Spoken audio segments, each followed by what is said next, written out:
It gave me more self-confidence, more self-pride in what I do.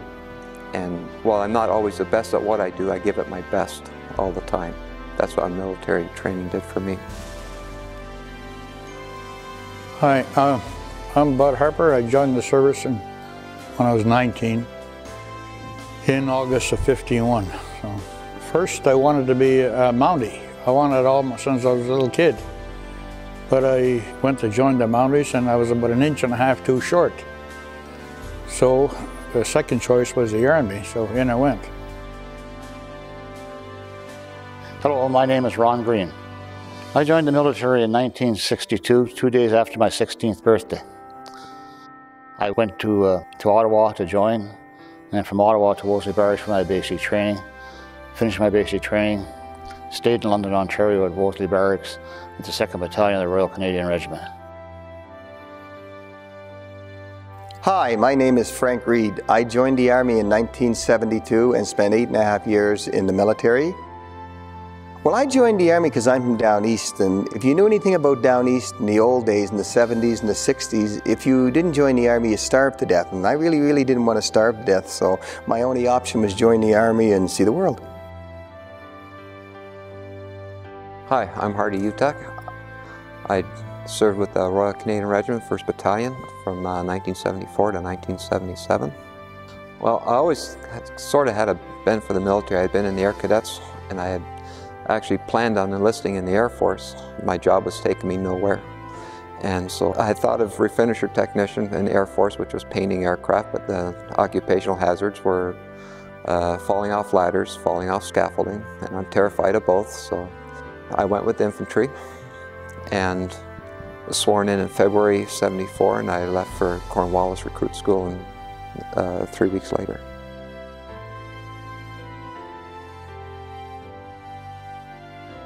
Hi, my name is Jim Gardner, and I spent 23 years in the military and had a vast experience that I've never thought I'd experienced in my life. You know, it's kind of funny. When I was growing up, my parents always said I was an outdoor kid.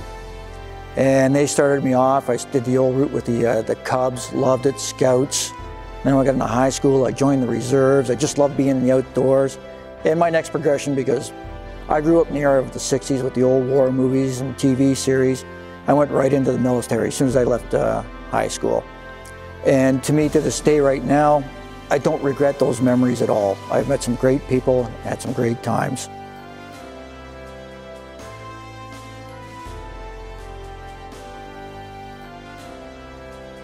Hi, I'm Jeff Allen. I've spent 5 years in the Canadian Armed Forces. I joined the Armed Forces, first of all, in 1981, joined the reserves. I spent 1 year in the reserves in St. Catharines, and then I joined the regular forces in 1982. And at that time, it was the Cold War, still the Cold War era. And when the Argentinians invaded the Falkland Islands, and we all thought at that time that, you know, all of us were in the infantry and basic training. We thought, okay, boy, this is our chance. So I hope the British, you know, give us a call and we go fight with the British for the Falkland Islands. I am Sang Ik Bang. I am currently a serving member with the Royal Highland Fusiliers of Canada, which is an Army Reserve unit based out of Kitchener and Cambridge. I was born in Korea and I moved to Canada when I was 9, so 2001. And then I joined the military when I was 19. I volunteered for a tour in Afghanistan mainly for 2 reasons.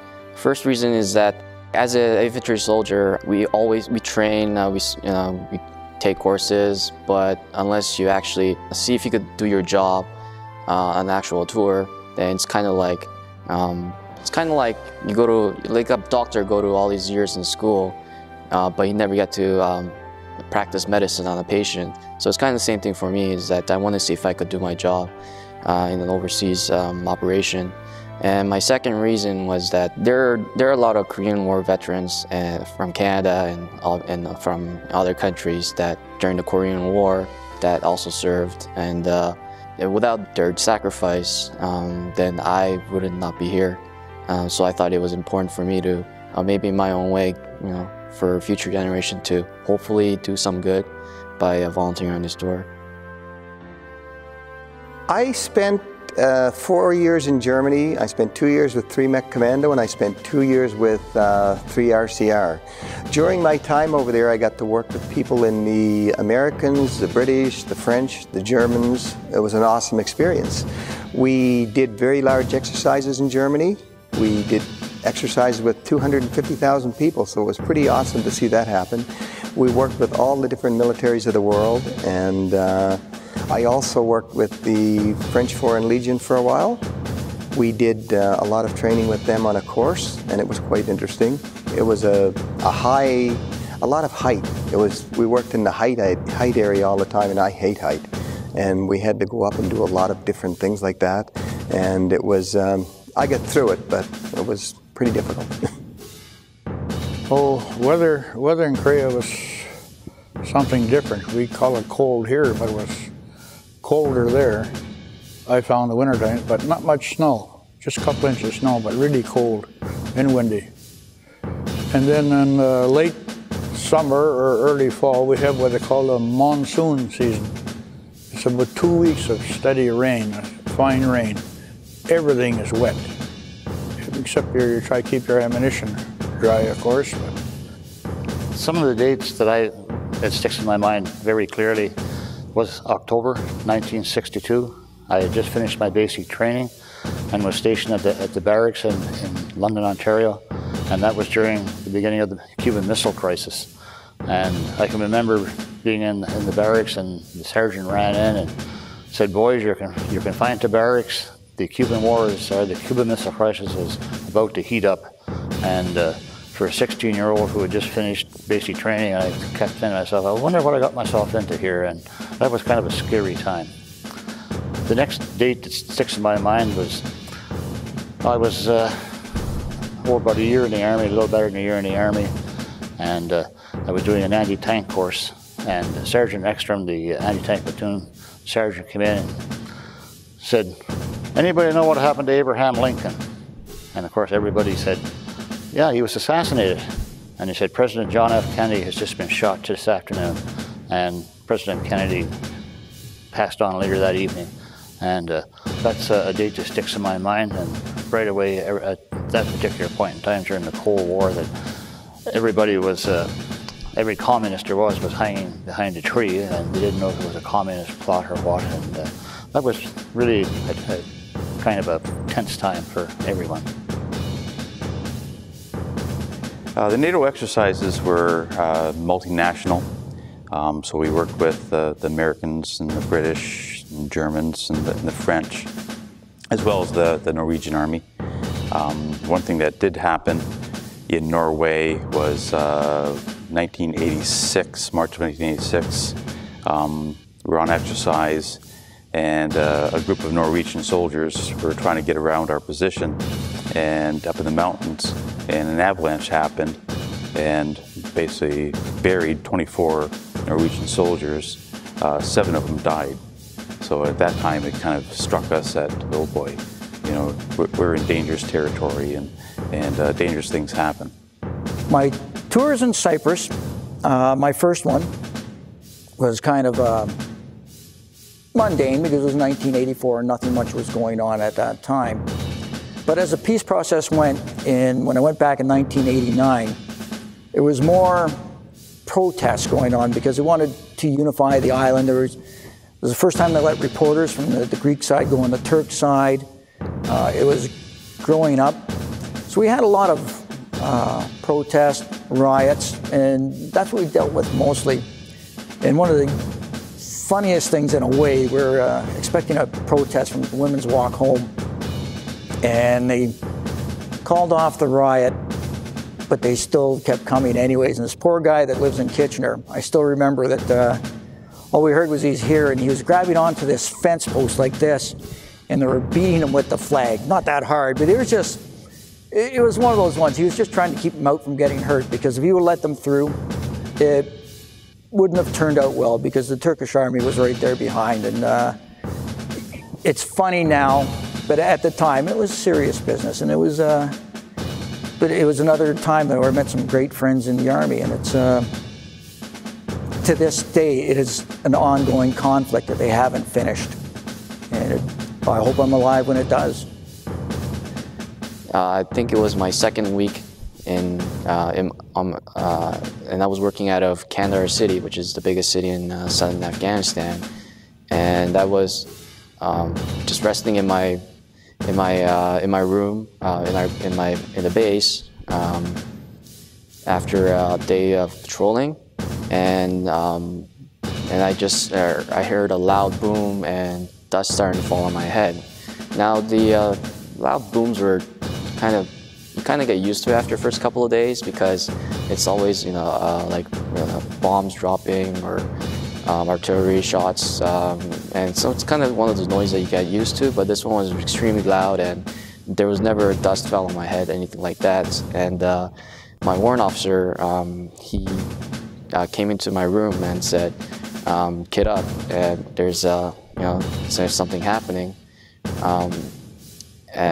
So I ran out and put on my gear. And at this time, I had no idea what was going on at this time, because there was very little information available. But as throw my kit on and I'm just getting ready for whatever orders that came down, I got told help with the security of the HLS, which is the helicopter landing site, because what turned out was that Taliban decided to plant a IED or a bomb on a fuel tanker, and they drove it to a NGO, non-government organization housing area, which was about a kilometer away from my base, and they blew it up. So there were massive amount of casualties, and the local hospital wasn't able to take all the casualties. So a lot of them had to be filtered through my base, so they get helicopter lifted out to a hospital in Kandahar Airfield. So that was my first real impression, mental impression that this is for real. I'm in Afghanistan, and there are bad guys who are they're out to try to hurt me and my friends.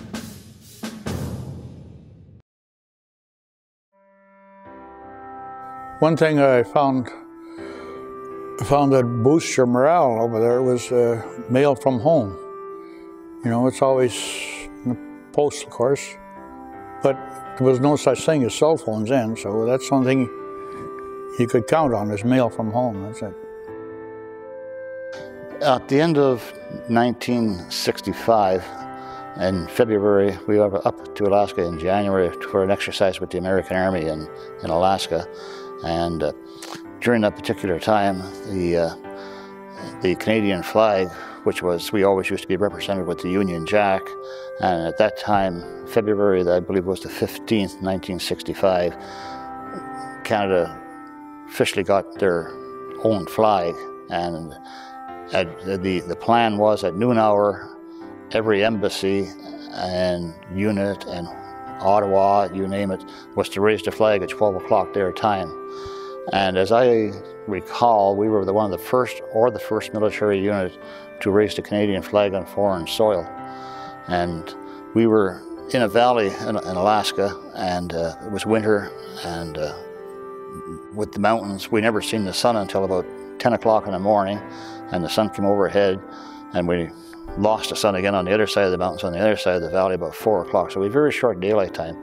But on this particular day at noon hour, the sun had broken through, and the flag was fluttering in the breeze, and you could see your breath, and everybody was standing at attention around the flag. And it was something that I think when they called attention, everybody's chest came out another 2 inches. And to me, it was one of the proudest moments, not only being a soldier, but also being a Canadian. And it was a very moving ceremony, and it still sticks in my mind to this day.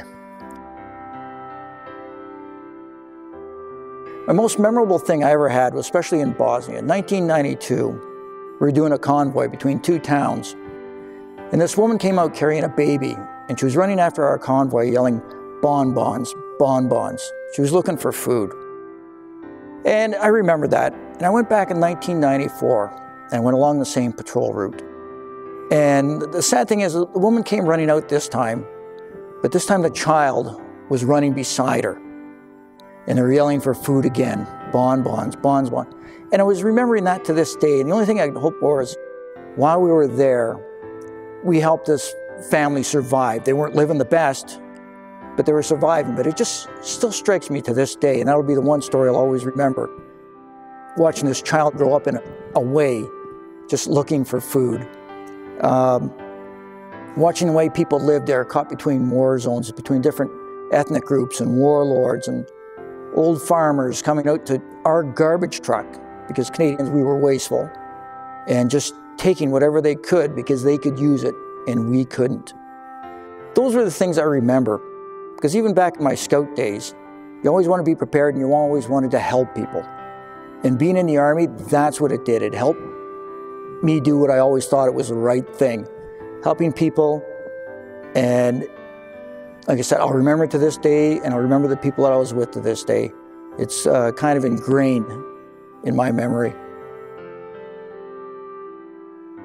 The first thing I saw when we went to Cyprus, we get off the plane, and there was this great, huge aircraft that had been burned when the bombing happened. And it was sitting there, and we come off, we walked down, and we got to walk by that, and that was a pretty sight to see.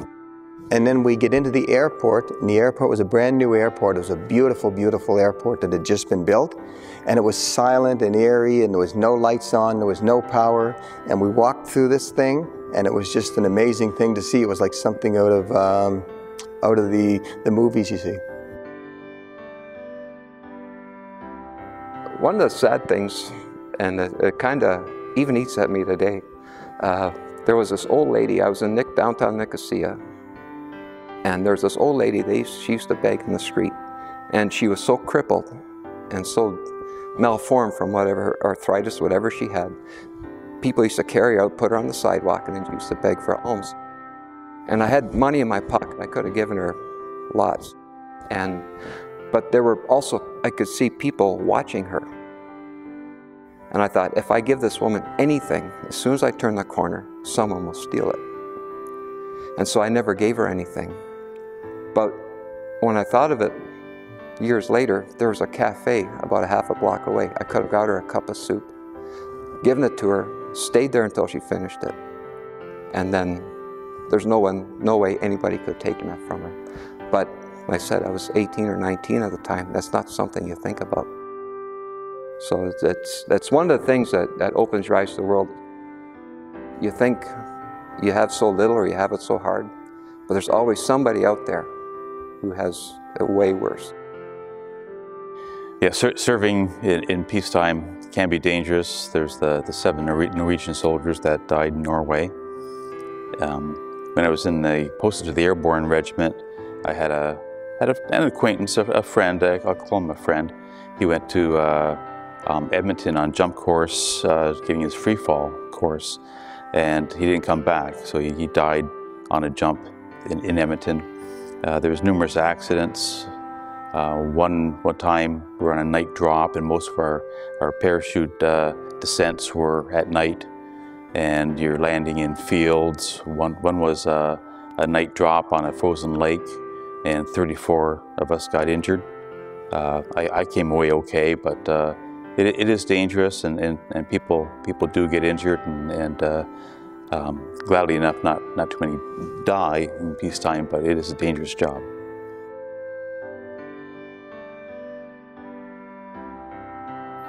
Whenever I was there, I tried to present a positive image of the Canadian people because I wanted the an Afghan person, when they see the maple leaf, that they would know that as a Canadian, so that whatever action I do will reflect on credibility to Canada. So whenever I say hello to an Afghan, for that person, I may be the only Canadian person I know. So I try to be as positive, smiling, be polite, so that those Afghan people would go and tell their village or tell their friends and families that these Canadians are, they're there to help, and they're the friends of Afghan people.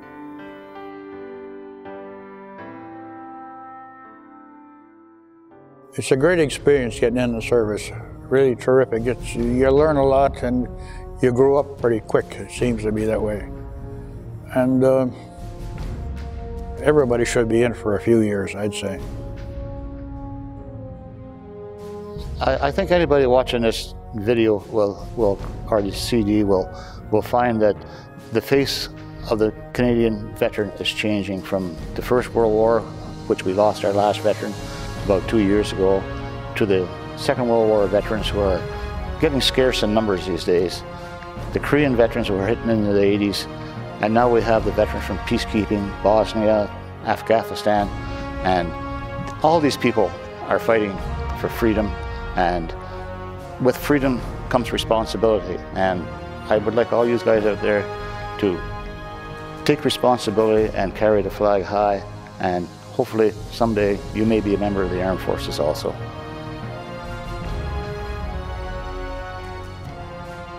In closing, I'd just like to say to the students that have a chance to see this DVD, and the students that are lucky enough to have a chance to have somebody served in the military talk to them and tell them about their experiences, to dig a little deeper and look and say, okay, what has our military done for us? Because our military has basically been in every conflict since World War I and all the peacekeeping across the world. And we've lost a lot of good people in those conflicts, whether they were armed conflicts or whether they were peacekeeping. So I would advise the people seeing this DVD to perhaps dig a little deeper. Thank you. I think it's important for people to study history, especially Canadian history, because we always make the same mistakes every time. And by learning from history and by learning from speaking with our veterans and to hear their stories, we learn about what has happened in the past so that we don't make the same mistakes again. That's why I think it's important that people, especially our younger generation, to speak with a veteran and to hear their stories, and also to do their own research on their own time by going to a library or the internet and look up the information on our Canadian history. In my 23 years in the military, I retired as a sergeant, which really doesn't mean much to me now, except for the fact that's what I accomplished my time in the Army. But the biggest thing I did learn in the Army, and the things I've seen and the things I've done, is life is not a video game. This isn't Call of Duty or any of those games that you might think is real. What you're seeing is veterans and what they've really done. They have seen things and done things you may never know, and they may never tell you. But just remember, they have seen things that will weigh on them heavily. So it's not a game, it is real life, it is real death. When you go out there, when you see a veteran, just try to think, what have they seen? Because like I said, I can only press this enough. It is not a video game, it is the real world. Thank you.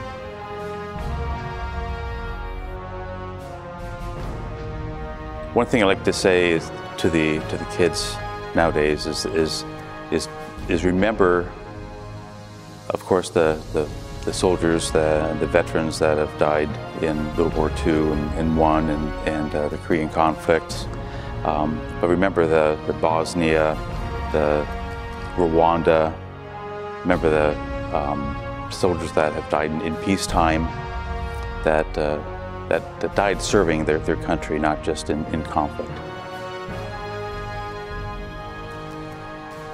I would say to anybody in school now, keep an open mind, because the world changes constantly, all the time.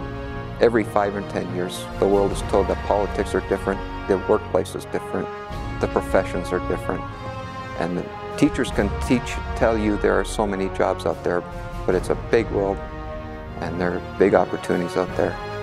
You just got to reach out and grab it.